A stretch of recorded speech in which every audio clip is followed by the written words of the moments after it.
दोस्तों, चाहे आपका बिजनेस किसी भी तरह का क्यों ना हो, आपको अपने बिजनेस का रजिस्ट्रेशन ज़रूर कर लेना चाहिए, क्योंकि इससे आपको कई सारे फ़ायदे मिलते हैं। आपका बिजनेस लोन आसानी से मिल जाता है, आपका करंट अकाउंट आसानी से खुल जाता है।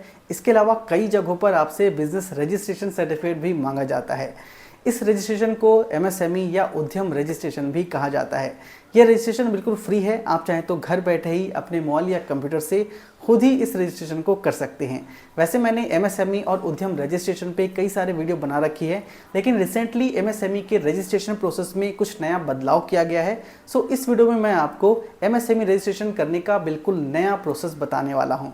इस वीडियो को ध्यान से पूरा जरूर देखें। चलिए शुरू करते हैं। एमएसएमई या उद्यम रजिस्ट्रेशन के लिए सबसे पहले आपको इस पोर्टल पे आना है। इस पोर्टल का डायरेक्ट लिंक आपको वीडियो के डिस्क्रिप्शन में मिल जाएगा। उसे आप अपने कंप्यूटर में या मोबाइल में ओपन करेंगे। यहाँ पर आपको for new entrepreneur who are not registered yet as MSME का ऑप्शन मिलेगा। इस पर आप क्लिक करेंगे। अब यहाँ पर आप अपना आधार कार्ड नंबर देंगे, फिर उसी स्पेलिंग के साथ अपना पूरा नाम लिखेंगे जिस स्पेलिंग के साथ आपका नाम आपके आधार कार्ड पर लिखा है। फिर वैलिडेट एंड जनरेट ओटीपी पर क्लिक करेंगे। फिर आपके इस आधार कार्ड से लिंक मोबाइल नंबर पर ओटीपी जाएगा। उस ओटीपी को यहाँ पर देकर वैलिडेट पर क्लिक करेंगे। Your Aadhaar has been successfully verified. Type of organisation पर आएंगे, इस पर आप क्लिक करेंगे। अगर आपका ये बिजनेस खुद का है, आप इस बिजनेस के अकेले मालिक हैं, तो यहाँ पर आपको प्रोप्राइटरी सेलेक्ट करना है। और अगर आपका ये बिजनेस पार्टनरशिप पर है या प्राइवेट लिमिटेड कंपनी है, तो यहाँ पर आपको और भी दूसरे ऑप्शन मिल जाते हैं।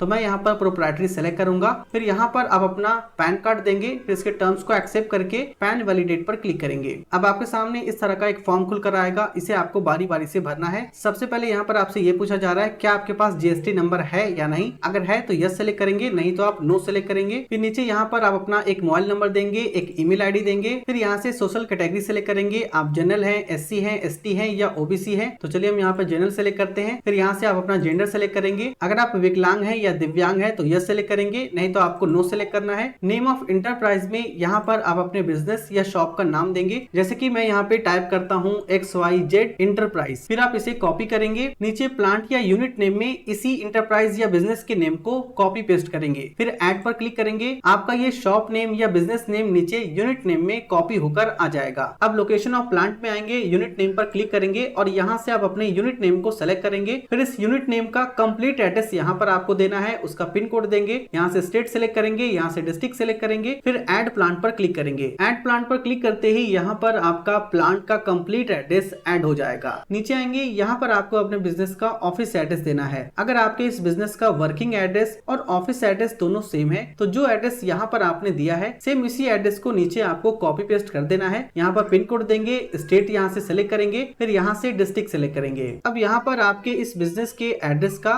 लैटिट्यूड और लॉन्गिट्यूड मांगा जा रहा है। पहले यहाँ पर एमएसएमई सर्टिफिकेट बनाने के लिए लैटिट्यूड और लॉन्गिट्यूड नहीं मांगा जाता था। ये वाला ऑप्शन यहाँ पर नया जोड़ा गया है। तो लैटिट्यूड और लॉन्गिट्यूड निकालने के लिए यहाँ पर आपको गेट लैटिट्यूड और लॉन्गिट्यूड पर क्लिक करना है। ये इस तरह के पेज पर रिडायरेक्ट करेगा। आपको कुछ सेकंड यहाँ पर वेट करना है। फिर आपके सामने इस तरह का एक भारत का मैप आ जाएगा। इसे आपको इस तरह से जूम करना है। जूम करते हुए ये आपको इस तरह के रेड सर्कल में ले जाएगा। ये आपका वो डिस्ट्रिक्ट है जिसका एड्रेस आपने अभी यहाँ पर दिया है। आप चाहें तो इस प्लस माइनस के बटन से भी इसे जूम आउट या जूम इन कर सकते हैं। ठीक है, इसे इस तरह से आप जूम करते जाएंगे, धीरे धीरे जूम करते जाएंगे। इसे आपको तब तक जूम करना है जब तक आपके लोकेशन का यहाँ पर नियर बाई नाम ना मिल जाए। इस तरह से आप अपने लोकेशन को ढूंढेंगे। अगर आपके बिजनेस का लोकेशन यहाँ पे मिल जाता है तो सिंपली आपको वहां पे जूम आउट करके एक बार सिंपली क्लिक करना है। क्लिक करते ही यहाँ पर लोकेशन का सिंबल आ जाएगा। इसे आपको ठीक इसी तरह से रहने देना है और यहाँ पे आप ओके पर क्लिक करेंगे। क्लिक करते ही आपका लैटिट्यूड और लॉन्गिट्यूड इस बिजनेस के एड्रेस का ऐड हो जाएगा।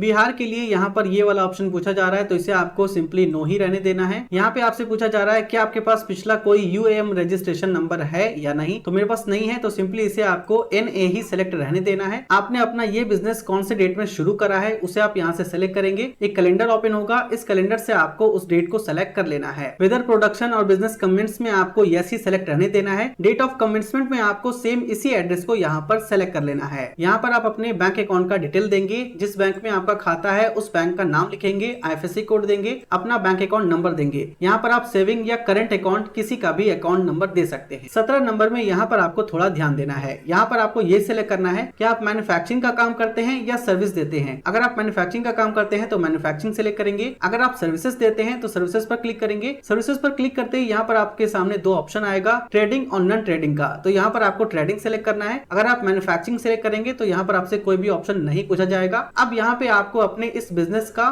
NIC कोड सर्च करके सेलेक्ट करना है। NIC कोड का मतलब होता है नेशनल इंडस्ट्रियल क्लासिफिकेशन कोड। अलग अलग बिजनेस के मुताबिक यहाँ पर एक कोड होता है, उसे आपको यहाँ पर सर्च करके सेलेक्ट करना होता है। जैसे कि अगर आप कपड़े का काम करते हैं तो यहाँ पर आपको टाइप करना है क्लोथ, CLOTH लिखेंगे तो नीचे आपको कई सारे सजेशन बताए जाएंगे। इन सारे सजेशन को आपको, इन सारे NIC कोड को आपको ध्यान से पढ़ना है और ध्यान से आपको ये देखना है कि इनमें से कौन सा एक्टिविटी आपके बिजनेस एक्टिविटी से मैच करता है। अगर आपको पता चल जाता है कि इनमें से कोई एक्टिविटी आपके बिजनेस से मैच कर रहा है तो उसे आपको सिंपली सेलेक्ट करना है। सेलेक्ट करने के बाद यहाँ पर आप ऐड एक्टिविटी पर क्लिक करेंगे, आपका वो NIC कोड यहाँ पर ऐड हो जाएगा। इसी तरह से आप चाहें तो अपने बिजनेस के लिए मल्टीपल NIC कोड को सर्च करके सेलेक्ट कर सकते हैं। इसी तरह से अगर आप लेदर का काम करते हैं तो यहाँ पर आप टाइप करेंगे लेदर। टाइप करते ही नीचे कई सारे NIC कोड के सजेशन आ जाएंगे। इनमें से सभी NIC कोड को आपको ध्यान से पढ़ना है। अगर इनमें से कोई भी NIC कोड का एक्टिविटी आपके बिजनेस की एक्टिविटी से मैच करता है तो उसे आपको यहाँ पर सेलेक्ट कर लेना है। जैसे कि मुझे ऐसा लगता है कि ये NIC कोड मेरे बिजनेस एक्टिविटी से मैच कर रहा है तो मैं इसे सेलेक्ट करूंगा,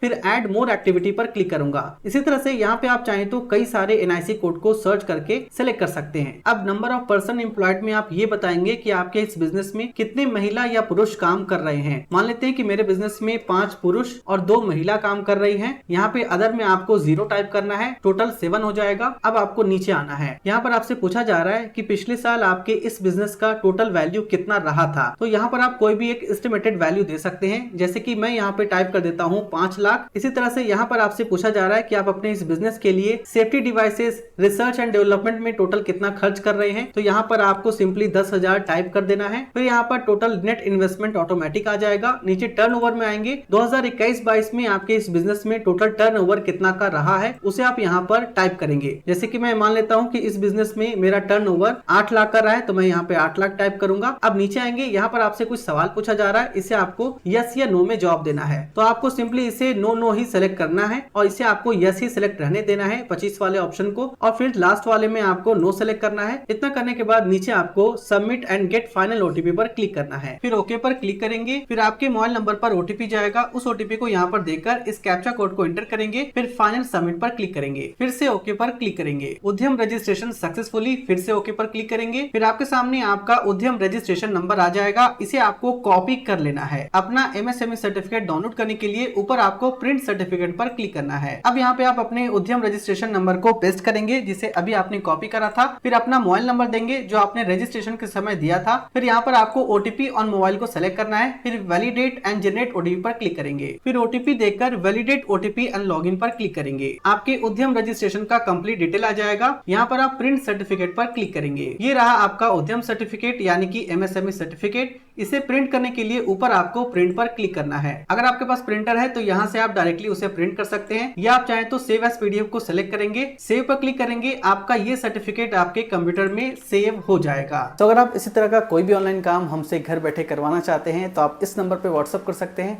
वीडियो पसंद आए तो इसे लाइक करें, दोस्तों के साथ जरूर शेयर करें। नेक्स्ट वीडियो आप किस टॉपिक पर चाहते हैं नीचे कमेंट करके जरूर बताएं।